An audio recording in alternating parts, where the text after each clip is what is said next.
It's 12 o'clock.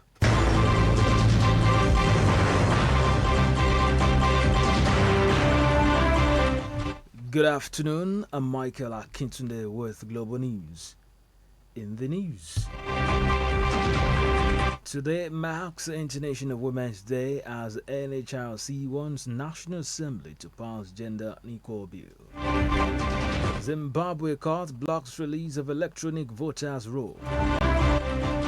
Ukraine refutes involvement in Nord Stream pipeline blasts.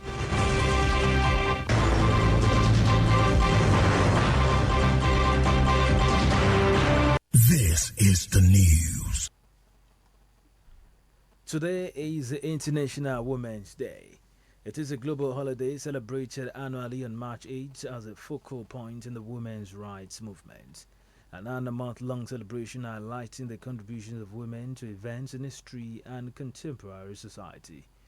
Women's Day also marks a call for a gender-equal world that is free of bias, stereotypes and discrimination, and is diverse, equitable and inclusive while differences are valued and celebrated.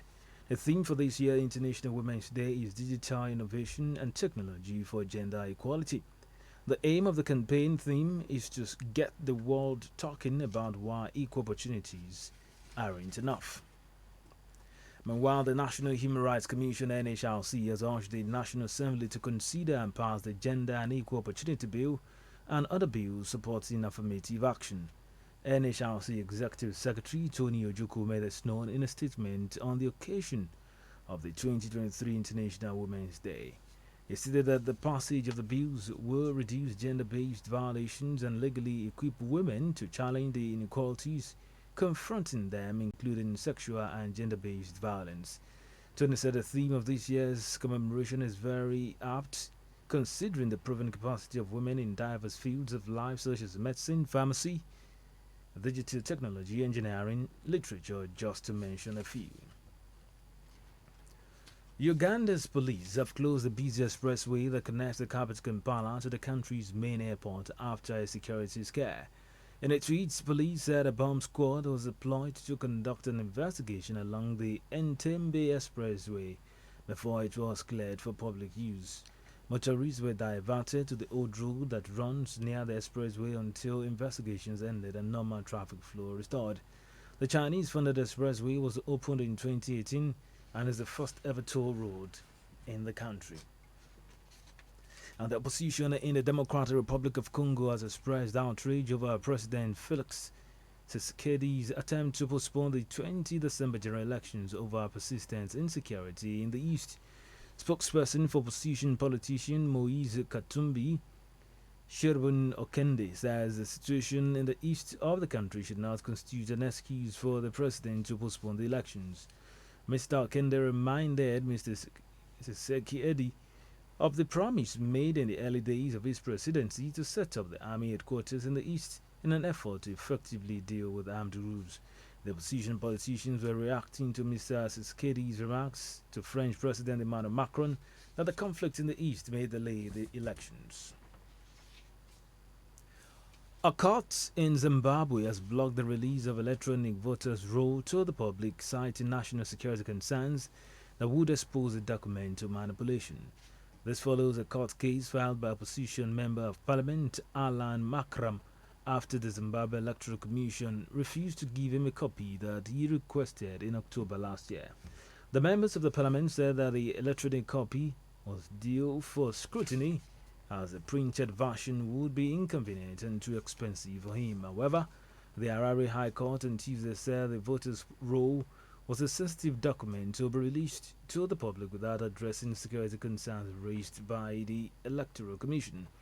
The court said the Electoral Commission was mandated to protect the roll from manipulation and abuse. Zimbabwe is scheduled to hold general elections in July.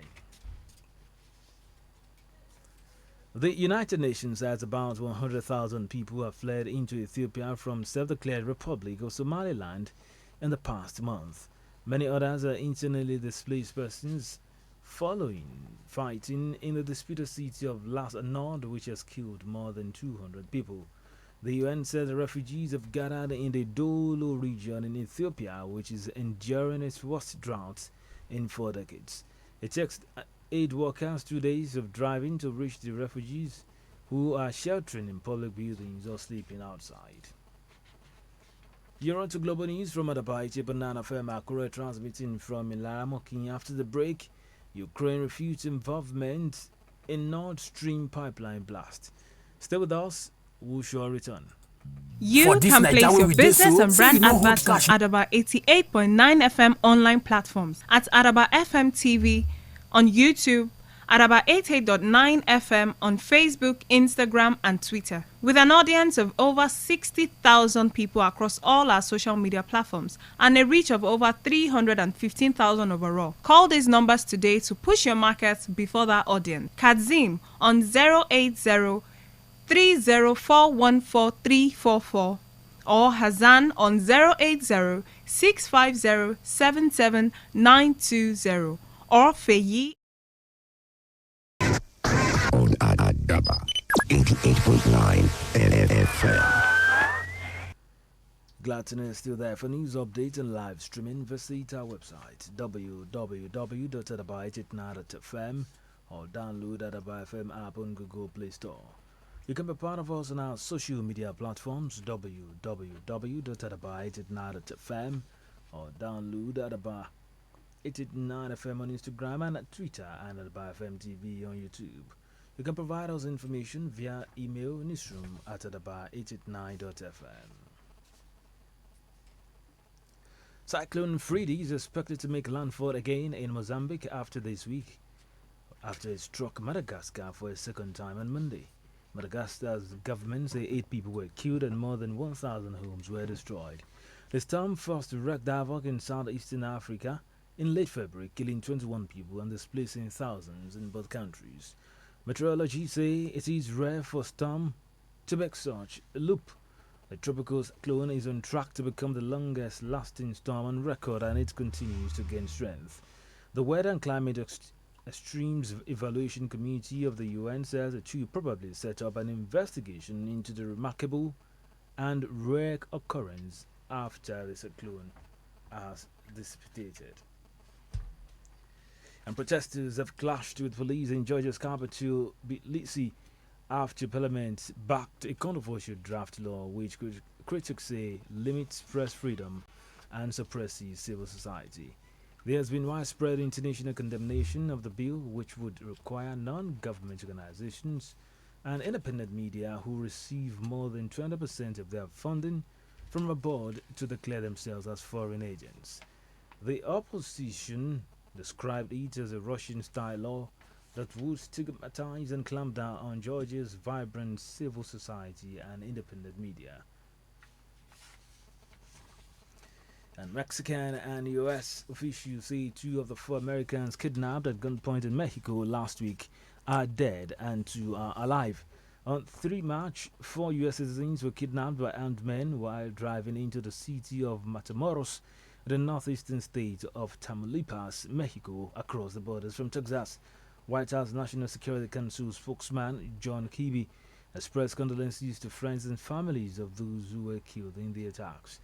The 2 surviving victims were delivered to the U.S. on Tuesday in cooperation with the U.S. consulate in Matamoros. And Ukraine has denied any involvement in September's attack in the Nord Stream pipelines, which were built to carry Russian natural gas to Germany. The denial follows a report from the New York Times, which cites anonymous U.S. intelligence officials who suggest a pro-Ukraine group was to blame. An advisor to the Ukrainian President Mikhailo Podolyak said Ukraine is absolutely not involved. Moscow rejected the report as a coordinated fake news media campaign. Moscow has blamed the West for the explosions and called on the UN Security Council to independently investigate them. And Andy Murray says he expects Wimbledon will allow Russians and Belarusians to compete this summer and would not be going nuts if that is the case. The British former world number 1 donated more than £500,000 of his 2022 prize money to help Ukrainian children affected by the Russian invasion. Last year's Wimbledon was stripped of ranking points as a result of the ban, and the Lawn Tennis Association was fined 1.4 million euros by the ATP and WTP for excluding players from preceding tour events. To end global news, a recap of our top stories. Today marks International Women's Day as National Human Rights Commission urged the National Assembly to consider and pass the Gender and Equal Opportunity Bill. Now, we told you that the Zimbabwe High Court has blocked the release of electronic voters' roll to the public, citing national security concerns that would expose the document to manipulation. Ukraine has denied any involvement in September attack on the Nord Stream pipelines, which were built to carry Russian natural gas to Germany. And that's Global News. Editor Patience Zibe. I'm Michael Akintunde. Good afternoon. Moves as a fast pace and news breaks with the same